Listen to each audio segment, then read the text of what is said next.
अक्सर आपने देखा होगा कि कुछ लोग बाहर की दुनिया में अपार सफलता, ख्याति और प्रशंसा पा लेते हैं।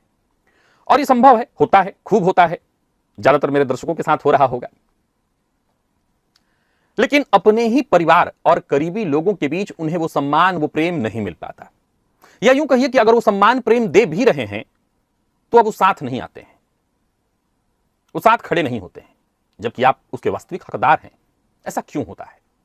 आखिर कुंडली का वो कौन सा ग्रह योग है जो व्यक्ति को भीड़ में तो चमकाता है, लेकिन जैसे ही बात उसके अपने घर की आए, जहां से उसे सबसे ज्यादा अपनेपन की आवश्यकता है, वहीं वो उपेक्षित हो जाता है। मैं यहां बात उस वाले की बात नहीं कर रहा हूं कि घर के बाहर वो 30 मार खाए और घर में आकर के कुछ नहीं, मैं उसकी बात नहीं कर रहा हूं। मैं बात उन रिश्तेदारों की कर रहा हूं, उन अपने लोगों की कर रहा हूं जो एक समय में उसके लिए बड़े अपने थे, उसको प्रेम से कभी अपने गोद में खिलाया इत्यादि। प्रिय दर्शकों, इसके लिए जो ग्रह जिम्मेदार है वो राहु है। जी हां, वही राहु जो मिथ्या छवि, कल्पनाओं और बाहरी आकर्षण से जुड़ा हुआ ग्रह है। राहु वो ग्रह है जहां बैठता है, व्यक्ति की महत्वाकांक्षाएं उस भाव से बहुत ऊंचा उठने लगती हैं। और विशेष करके जन्म कुंडली में बलवान राहु अगर है तब तो कहना ही नहीं, जिस भाव में होगा उस भाव से संबंधित, जैसे एकादश में बैठा है तो जातक के जीवन में उसका एक ही उद्देश्य होगा, पैसा कमाना है, जैसे भी कमाना है पर कमाना है। मान लीजिए कुंडली के तीसरे में बैठा है तो पुरुषार्थ, वो ये न प्रकारेण पुरुषार्थ में लगा रहेगा। ऐसा राहु जातक को अपार प्रतिभा, आकर्षण देता है, जिससे ऐसा जातक भीड़ से अपनी अलग पहचान तो बना लेता है, समाज में उसको प्रसिद्धि, मान सम्मान, वो बेहद प्रभावशाली व्यक्ति होता है समाज में।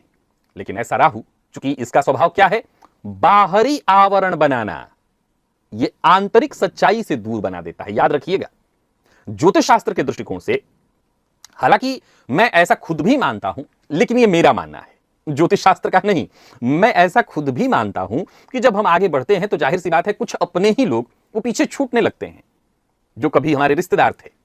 लेकिन ज्योतिष शास्त्र कहता है ये ठीक तो नहीं है, ये ठीक तो नहीं है, आपके अपने ही आपसे दूर हो जाएं तो फिर ये सफलता कैसी? और राहु कैसा ग्रह है? राहु बाह्य छवि को चमकाता है, यानी बाहर तो आपको हाथों हाथ लिया जाएगा।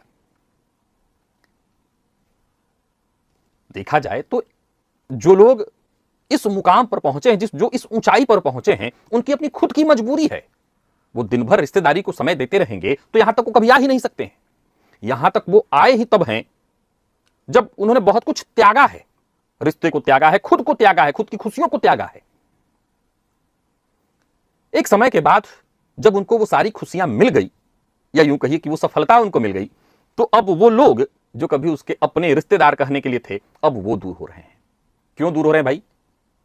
क्योंकि पहले समय नहीं दिया, अब सफल हो गए तो अब हमारे पास क्या?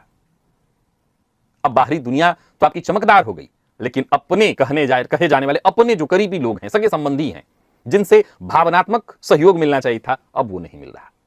प्रिय दर्शकों, जन्म कुंडली में यदि राहु आपके लग्न में हो, तीसरे में हो, पंचम में हो, एकादश में हो, तो ऐसा आपके साथ 100% हो रहा होगा। विशेषकर ऐसा राहु बली है तो 100% आपके साथ ऐसा हो रहा होगा। आप समाज में प्रसिद्धि तो अवश्य पाएंगे, लाखों नहीं करोड़ों में अपनी पहचान, अलग पहचान बनाएंगे, लेकिन आपके परिवार के अपने सदस्य, जो आपके रिश्तेदार हैं, करीबी दोस्त हैं, जिनको आप कभी अपना आत्मीय मानते थे, उनसे अब कुछ नहीं है, कोई संबंध नहीं है भी तो अब वहां प्रेम नहीं है, वहां प्रेम नहीं है। संभव है कि आपके मन में हो उनके प्रति प्रेम, आपके मन में ऐसा हो कि नहीं, हमें उनको छोड़ना नहीं है, पर अब क्या कहें, देर हो चुकी है। ये राहु का कमाल हो चुका है, ये राहु का ही कमाल है, वो प्रभाव है। व्यक्ति के अंदर स्वयं कोई अहंकार नहीं आया, वो सामान्य तब भी था, अब भी है, लेकिन अब जब वो बोलता है तो लोगों को वो अतिशयोक्ति लगती है, वो स्वार्थ झलकता है, जो औरों को अब आहत कर रहा है। यही बातें वो तब भी बोला करता था, तब हंसी मजाक की बात थी, तब लोग आहत नहीं होते थे, तब उसको कुछ लोग तो मूर्ख भी मान लेते थे, लेकिन अब लोग आहत होते हैं। मान लीजिए आपकी कुंडली में राहु लग्न में बैठे हैं तो ऐसे लोग अपने आप में विशिष्ट होते हैं, आकर्षक होते हैं, प्रभावशाली होते हैं। राहु बाह्य छवि बना देता है, बली होना चाहिए, पर परिवार के लोग उसे अहंकारी मानने लगेंगे, अप्रिय लगेंगे, सब लगने लगेगा वो व्यक्ति। पंचम में राहु बैठा है, आप समझ सकते हैं, कई बार ऐसा व्यक्ति अपने आप में जीवन में बहुत मेहनत करेगा, बहुत कुछ करेगा, लेकिन उसकी संतान ही उसके ऊपर प्रश्न चिन्ह खड़ा करने लगेगी। कई बार ऐसा जातक अपने प्रेमी को, अपने पार्टनर को समय नहीं दे पाएगा, कैसे समझाए? तीसरे भाव में राहु बैठा हुआ है, मेहनत, पुरुषार्थ, उसके जीवन का एक ही उद्देश्य है। अब इसमें कई बार हो सकता है कि अपने जो करीबी रिश्तेदार, अगल बगल के पड़ोसी कम ध्यान दे पाया, नहीं दे पाया, जबकि ये भाव नेटवर्किंग का है। लेकिन अब जाहिर सी बात है, नेटवर्किंग बाहर तो बनी, घर के भीतर नहीं बन पाया। एकादश में है तो यही कमाई, यही समस्या, कमाई खूब किया, धन खूब बनाया, पर अपने जो मित्र हैं, अब मित्र कोई है ही नहीं। वो जहां खड़ा है वहां कोई मित्र कहने के लिए है ही नहीं, किसको मित्र कहे। अब सवाल उठता है कि क्या इसको हम नकारात्मकता कहें, तो ज्योतिष शास्त्र कहता है हाँ ये नकारात्मकता है, क्योंकि कहीं ना कहीं एक ऐसा समय आएगा जब आप अपने आप को बिल्कुल नितांत अकेले पाने लगेंगे। इससे बचना होगा आपको, और इस समस्या से बचने के लिए आपको नियमित भोलेनाथ की आराधना करनी होगी। पंचाक्षर मंत्र नमः शिवाय का आपको जप करना होगा। शनिवार के दिन काले तिल और उड़द का दान करना होगा, और वो भी कैसा, तो विनम्रता के साथ, और सत्य की मार्ग पर चलने का प्रयत्न तो जरूर करिए। और हो सके तो अपने रिश्तों से, रिश्तेदारों से, उन लोगों से खुद ही झुककर जुड़ जाने और मिल जाने का प्रयत्न करिए, क्योंकि अब फल आप पर लगा है तो झुकेंगे तो आप ही ना, झुक जाए।